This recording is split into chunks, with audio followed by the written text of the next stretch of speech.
Bonjour à tous et bienvenue dans une nouvelle vidéo. Aujourd'hui on va parler de freelance. Je sais que c'est une thématique que vous adorez sur ma chaîne et aujourd'hui on va parler de ma première année en tant que freelance. Je vais essayer de vous donner des conseils, on va revenir ensemble sur certaines expériences. Avant de commencer, je suis obligée de faire un petit disclaimer étant donné qu'on est sur YouTube et que malheureusement sur YouTube tout le monde n'est pas...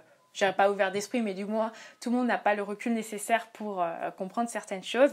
Cette vidéo est 100% subjective, donc évidemment, je vous parle de mon expérience, je vous parle de ma façon d'aborder l'auto-entrepreneuriat et mon métier. Si vous souhaitez vous lancer et que vous voyez cette vidéo, que vous vous rendez compte que j'ai fait face à énormément d'épreuves et énormément d'expériences négatives, il ne faut pas que vous ayez peur, il ne faut pas que vous dites « Oh mon Dieu, j'ai pas du tout envie de me lancer parce que ça a l'air trop compliqué ». Ça dépend vraiment de chacun et je pense que chacun a sa propre façon d'aborder l'auto-entrepreneuriat ou du moins l'illustration. Surtout que mon métier touche autant l'illustration que la création de contenu et ce qu'on peut vulgairement appeler l'influence. J'ai beaucoup de mal avec ce terme et c'est ce qui fait que c'est pas vraiment, cette vidéo n'est pas vraiment une référence dans la mesure où c'est juste un retour d'expérience. Donc au niveau du commencement, moi j'ai un statut d'auto-entrepreneur. C'est vrai que c'est une question qui revient mais vraiment souvent en fait. Vous n'arrivez pas à vous imaginer le nombre de mails que j'ai à ce sujet. C'est pourquoi choisir le statut d'auto-entrepreneur plutôt que la maison des artistes. C'est vraiment une question qui est hyper compliquée et quand tu tapes auto-entrepreneuriat vs maison des artistes sur Google, tu te rends compte que c'est vraiment un souci auquel beaucoup de personnes doivent faire face parce que chaque statut a ses avantages et chaque statut a ses inconvénients. Moi ici derrière votre écran, je ne vais pas vous donner des conseils par rapport aux différents statuts et surtout voilà, c'est pas mon rôle, je travaille ni pour la maison des artistes ni pour l'URSSAF, du coup je me vois absolument pas vous conseiller par rapport à ça. Moi en tout cas je peux juste vous dire pourquoi j'ai le statut en tant qu'auto-entrepreneur. J'ai décidé de choisir ce statut parce que ça correspond mieux par rapport aux prestations que je propose. Après, peut-être qu'un jour je serai amenée à passer vers la maison des artistes, mais à l'heure actuelle, par rapport à ce que je fais, moi ça me correspond mieux. Je suis désolée, je peux pas vous aider parce que c'est pas mon rôle malheureusement, il faut que vous essayiez d'aller vous renseigner. Moi je suis allée me renseigner, j'étais allée demander à mes profs lorsque j'étais à la fac, parce que déjà à la fac j'avais commencé à envisager l'auto-entrepreneuriat et on m'a dit que c'était ce qui me correspondait le mieux apparemment par rapport à ce que je faisais. Du coup j'ai créé mon statut en mars 2017. À ce moment-là j'étais dans ce qu'on appelle une sorte d'année sabbatique où je faisais des boulots à droite et à gauche et j'avais déjà un petit peu cette volonté de me lancer et puis je pensais de plus en plus à essayer de me lancer en solo, pas nécessairement dans l'illustration mais plus dans le graphisme d'un point de vue général. Et lorsque je suis partie en Australie pour faire un PVT, du coup un visa d'1 an qui te permet de rester sur le sol australien et également de travailler, étant donné que j'avais économisé suffisamment d'argent du fait de mes petits boulots à droite et à gauche, ça m'a permis en fait de commencer à me lancer. Et malheureusement, ça n'a pas du tout fonctionné parce que j'étais à l'autre bout du monde et j'avais qu'un visa d'1 an. Et forcément, dans ces conditions, tu ne peux pas monter une entreprise. J'avais beau essayer de bosser, j'avais beau essayer d'être motivée à fond, ça ne marchait pas parce que tous mes clients étaient en France, parce que tu peux tout simplement pas créer une entreprise dans ces genres de conditions.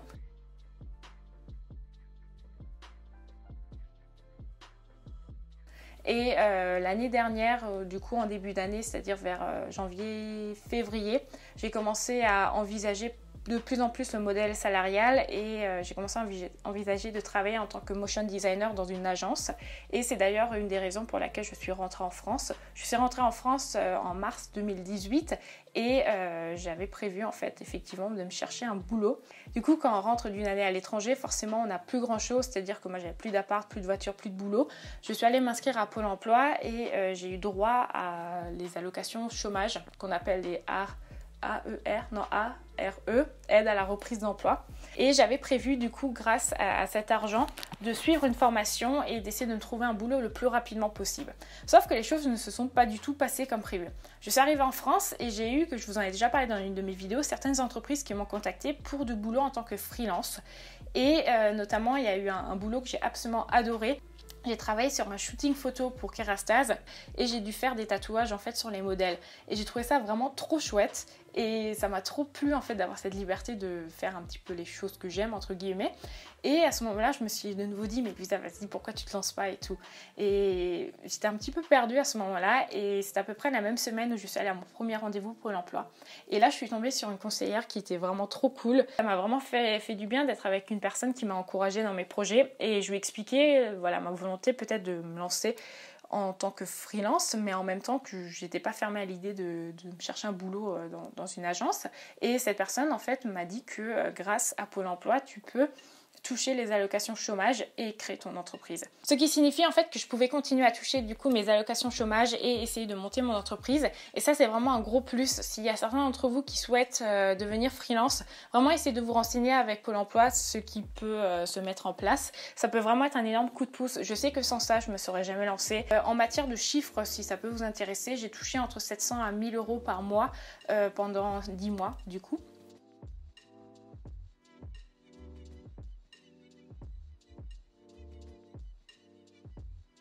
Et j'ai également eu droit à l'ACRE. L'ACRE, c'est une petite case que tu coches lorsque tu crées ton statut d'auto-entrepreneur qui te permet en fait d'avoir des exonérations de charges lors des 3 premières années, si je dis pas de bêtises. Je crois que c'est les 3 premières années. En tout cas, je vous l'affiche ici si j'ai dit une erreur. Ça, c'est un conseil que je pourrais vous donner. Vraiment, en fait, si vous souhaitez vous lancer, faites en sorte que dans votre vie privée, vous soyez bien, ou du moins que votre vie privée soit en ordre. Parce que je pense que ça doit être hyper dur psychologiquement de se lancer, je sais pas moi, lorsque tu viens juste de signer un crédit, lorsque tu n'as pas forcément des aides à côté ou que tu n'as pas forcément mis de l'argent de côté.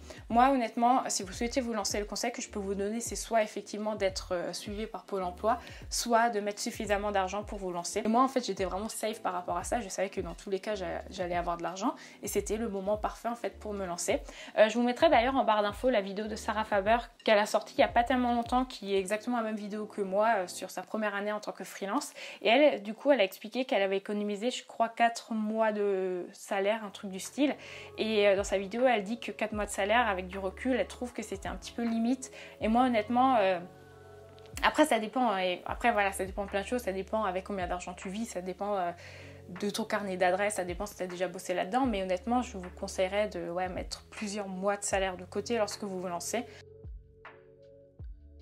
Au mois d'avril, j'ai quitté ma petite Alsace et je suis venue ici à Toulouse et je me suis dit que c'était le moment en fait de me lancer à temps plein et je me suis posée derrière la table du salon et je me suis dit ok, on commence par où? T'as une sorte un petit peu d'utopie et tu t'idéalises un petit peu le modèle de freelance et la vie de freelance et tu dis waouh ça a l'air trop bien et tout et je vais faire plein de trucs. Mais à partir du moment où tu es vraiment en fait dans ce statut et que c'est parti, tu sais pas trop par quoi commencer. Et c'est vrai que les premières journées, j'étais derrière ma table et je me disais mais qu'est-ce que je vais faire? Je commence par où?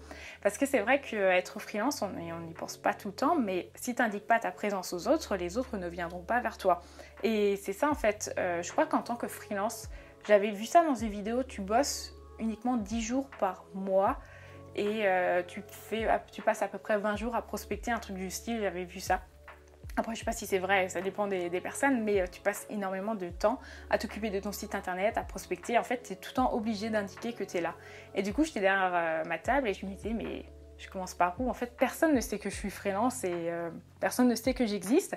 Et c'est là, en fait, où j'ai commencé, du coup, à faire une liste des choses que j'aime et à faire une liste des choses que je veux faire. Et dans cette liste, j'avais forcément le graphisme et l'illustration, c'est-à-dire répondre à des commandes personnalisées.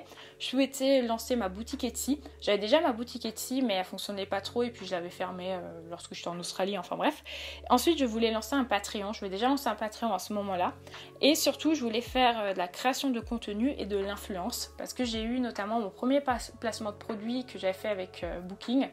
Ouais, je pense qu'on peut en parler, que j'avais fait avec Booking et j'avais trouvé ça super cool et j'avais bien aimé faire des posts sponsorisés. Donc du mois d'avril jusqu'au mois d'août, j'avais 2 sources de revenus principales qui étaient tout ce qui était la création graphique, donc le graphisme et l'illustration, principalement des dessins de tatouage et également un petit peu la création de contenu et l'influence. À ce moment-là, j'avais notamment travaillé pour Stabilo sur leur campagne Get the Point et ça a été une très très bonne expérience, j'ai adoré faire ça. Même si la vie se passait plutôt bien à ce moment-là, c'est vrai que je gagnais pas suffisamment d'argent et je pouvais pas encore en vivre à ce moment-là. Et ensuite, il y a également eu cette chose qui a été très compliquée, qui a été la période post-Australie. Je vous en avais parlé dans mon ancienne chaîne, je vous avais d'ailleurs fait une vidéo qui clôturait ma chaîne YouTube et c'est d'ailleurs pour ça que je pouvais plus aller sur cette chaîne.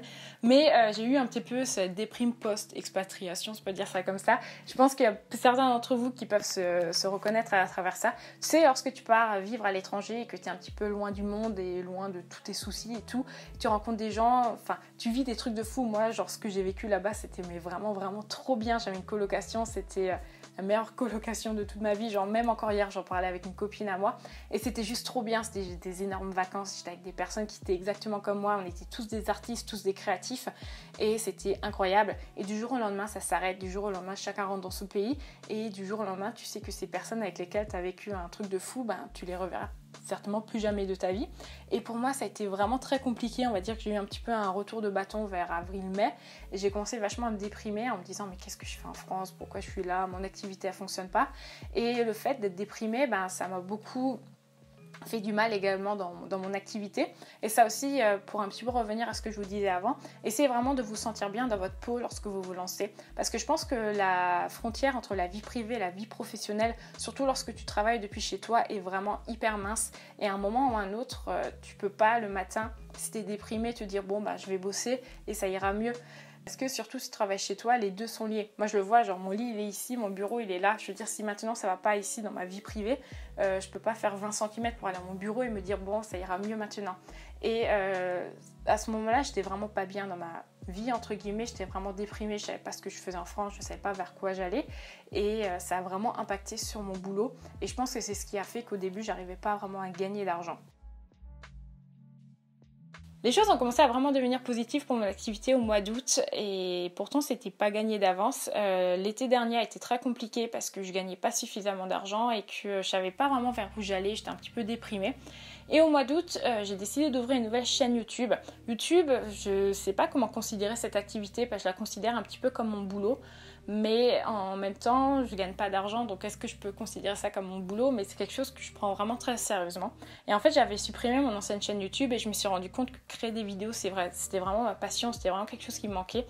Et j'ai décidé de me créer une nouvelle chaîne et de commencer à m'exprimer là-dessus par rapport à l'art et notamment de commencer à parler de mon boulot. Et c'est vrai que ça a été hyper bien accueilli par vous et que très rapidement, j'ai commencé à m'épanouir en faisant des vidéos. Et forcément, lorsque tu es épanoui dans quelque chose, bah, ça fait un petit peu effet boule de neige, tu commences à te sentir mieux et tout. Et au mois d'août, j'ai aussi lancé ma boutique Etsy et j'ai fait, il me semble, au mois d'août 600 € de vente et ça m'a fait énormément du bien et je me suis dit mais en fait je peux faire des choses et lorsque tu vois enfin du positif, ben, ça te motive et ça a été vraiment à partir de ce moment-là où j'ai commencé à savoir vers quoi je veux me tourner et c'est là où j'ai commencé à voir vraiment les premiers résultats de tous les mois où j'ai bossé à fond, où j'ai bossé intensivement, qui ont commencé à porter leurs fruits et là ça a trop fait du bien. J'ai notamment commencé à développer à ce moment-là mon réseau internet, c'est-à-dire les personnes sur internet avec lesquelles j'ai travaillé, les personnes sur internet avec lesquelles j'ai des liens, des communications et pareil sur Toulouse j'ai commencé à connaître du monde, à avoir des amis parce que je ne l'ai pas dit avant mais forcément je suis arrivée dans une ville où je connaissais personne, du coup j'étais seule, j'avais pas de réseau, pas d'amis et c'est vrai que c'était vachement compliqué mais à partir de ce moment-là les choses ont commencé doucement à se débloquer et ça a été vraiment trop chouette et vers fin septembre j'ai reçu ce fameux mail de la personne qui travaille pour Adobe et qui m'a demandé si ça m'intéressait de partir à Los Angeles et je dis ben ouais carrément. Du coup au mois d'octobre je suis partie à Los Angeles avec Adobe. J'ai également fait mon premier petit meet-up / atelier avec Cdiscount à Paris. C'était vraiment trop bien de vous rencontrer et lorsque tu rencontres les gens en vrai tu te rends vraiment compte en fait que voilà, les gens qui regardent tes vidéos c'est pas uniquement des chiffres, c'est pas uniquement des likes ou des commentaires mais c'est des vraies personnes qui te suivent et ça a été vraiment trop chouette et lorsque les personnes sont venues me voir pour me dire ouais continue ce que tu fais, ne t'arrête jamais, c'est juste trop chouette. Au mois de novembre j'ai lancé ce projet un petit peu par hasard de calendrier de l'Avent qui a été un petit peu une idée qui s'est faite comme ça vite fait. Je me suis dit bah tiens je pourrais lancer une sorte de calendrier de l'Avent créatif et j'ai eu énormément de commandes. J'ai d'ailleurs limité le stock à 100 calendriers. Je me suis retrouvée à faire plus de 7000 illustrations. Ouais, ça a été 3 semaines intensives où je devais dormir, je sais pas moi, 5 heures par nuit, où je faisais que ça toute la journée à faire chacun des calendriers à la main. D'ailleurs il y a eu beaucoup de calendriers qui n'étaient même pas faits en entier et tout mais ça m'a permis d'apprendre tellement de choses et ça m'a permis de me rendre compte que je peux faire tellement de choses, je peux faire tellement plus si je me donne les moyens. Et ça m'a énormément donné confiance en moi et c'est à partir du mois d'octobre où j'ai commencé à gagner mon premier salaire. Et depuis le mois d'octobre d'ailleurs je suis complètement indépendante financièrement. Aujourd'hui je ne touche plus Pôle emploi. J'ai commencé 2019 en revoyant mes sources de revenus et en réfléchissant à ce moment-là justement aux choses que je voulais faire et aux choses que je voulais pas faire. Et je me suis rendu compte en fait que tout ce qui est commande personnalisée, en fait de toute façon tout ce qui était tatouage je faisais plus. Aujourd'hui les illustrations personnalisées j'en fais de moins en moins. Et aujourd'hui vraiment ce que j'aime c'est m'occuper de ma boutique Etsy et m'occuper de mon Patreon. Et de janvier à février j'ai eu notamment l'occasion de bosser avec des super partenaires. Là j'ai des projets trop cool qui vont arriver, j'ai signé des contrats avec 4 chiffres, donc c'est vraiment chouette, tu vois, en matière d'argent. On passe quand même de Luisa qui gagnait peut-être, je sais pas moi, entre 200 à 300 euros par mois, du mois de mars au mois d'octobre, à ces eaux-là, à maintenant Luisa qui est capable de sortir un salaire et qui est capable de vivre de sa passion. Et ouais, aujourd'hui je suis super contente vraiment du parcours et je suis super contente en fait de l'année qui s'est écoulée. Et également en 2019, ce qui a changé, c'est que j'ai décidé d'avoir un rythme de vie qui est beaucoup plus normal, on va dire, et surtout d'avoir un rythme de vie qui fonctionne beaucoup mieux. Avant, je travaillais tout le temps parce que je n'en ai pas parlé avant, mais tu sais, quand tu gagnes pas d'argent, même en travaillant, lorsque tu t'arrêtes de travailler, forcément, en fait, tu culpabilises parce que tu dis ouais, mais déjà que je gagne pas d'argent en travaillant, si maintenant je travaille pas, ben, je risque pas d'en gagner. Et l'argent, en fait, le manque d'argent, ça te fait également culpabiliser. Moi, ça me faisait tout le temps culpabiliser. Du coup, je me mettais à bosser tout le temps. Et je bossais tout le temps. Je bossais les week-ends. En plus, au début, lorsque je suis arrivée à Toulouse, j'avais pas d'amis. Donc, j'avais personne avec qui sortir. Et j'étais tout le temps en train de bosser. Et c'est normal, lorsque tu montes ta boîte, qu'il faut bosser plus parce qu'il faut mettre en place les projets. Et moi, à ce moment-là, je m'étais aussi dit, voilà, je me donne une année où je bosse à fond. Et puis, à un moment ou un autre, mes efforts, ils vont payer. Effectivement, mes efforts ils payent aujourd'hui à l'heure actuelle parce qu'aujourd'hui j'ai un rythme de vie normal. Mais c'est vrai que ça a été très compliqué en fait de bosser tout le temps. Et aujourd'hui je suis trop heureuse dans ce que je fais. Et si je vais revenir sur ma première année en tant que freelance, je suis hyper fière du parcours que j'ai parcouru du coup. Et je peux que vous encourager de vous lancer. C'est sûr qu'au début c'est pas simple et c'est sûr que tu vas vachement galérer, que tu vas manquer d'argent, que tu vas faire face à beaucoup de difficultés, mais c'est normal. Moi je suis vraiment partie dans cet état d'esprit en me disant ok, je vais me lancer, j'ai absolument aucune connaissance du monde de freelance, c'est ma première expérience en tant que travailleur indépendant. Je vais faire énormément d'erreurs, mais chacune des erreurs, au lieu de me braquer par rapport à ça, je vais essayer d'apprendre le plus de choses possible. Et en fait, j'ai toujours essayé que de retirer du positif dans toutes les erreurs que j'ai pu faire. Mon premier, pas impayé, mais mon premier retard de paiement, ça m'a permis d'apprendre énormément de choses également. Les petits soucis par rapport à mes devis, ça m'a permis d'apprendre des choses par rapport aux conditions générales de vente. Enfin, plein de choses comme ça, tu vois, j'ai appris tellement de choses. Et même dans le négatif, tu as toujours du positif. J'ai également eu des moments où ça allait vraiment pas, où j'ai pleuré, où je me suis dit que j'allais tout abandonner. Et c'est normal et on est humain et on a droit de se donner des moments comme ça. D'ailleurs sur ma vidéo les aspects négatifs de l'auto-entrepreneuriat, j'ai eu certains commentaires, je vais quand même vous lire, qui m'ont un petit peu énervée. Évidemment c'est la bienveillance et tout, mais beaucoup de personnes qui me disaient oui mais tu dois pas faire attention aux autres, tu dois pas te sentir mal quand il t'arrive ci et ça. Et même quelqu'un qui m'a dit il faut que tu apprennes à faire un travail sur toi, et je suis pas d'accord. Et en fait je suis pas d'accord tout simplement parce que j'estime qu'on est humain et j'estime que c'est normal d'avoir des moments où ça va pas et que c'est pas un signe de faiblesse, c'est pas un signe de dysfonctionnement psychologique où il faut faire un travail sur soi, tu vois, un truc du style si t'as un jour où t'as envie de pleurer, t'as le droit de pleurer, si t'as un jour où ça va vraiment pas, t'as le droit d'avoir ce jour à toi.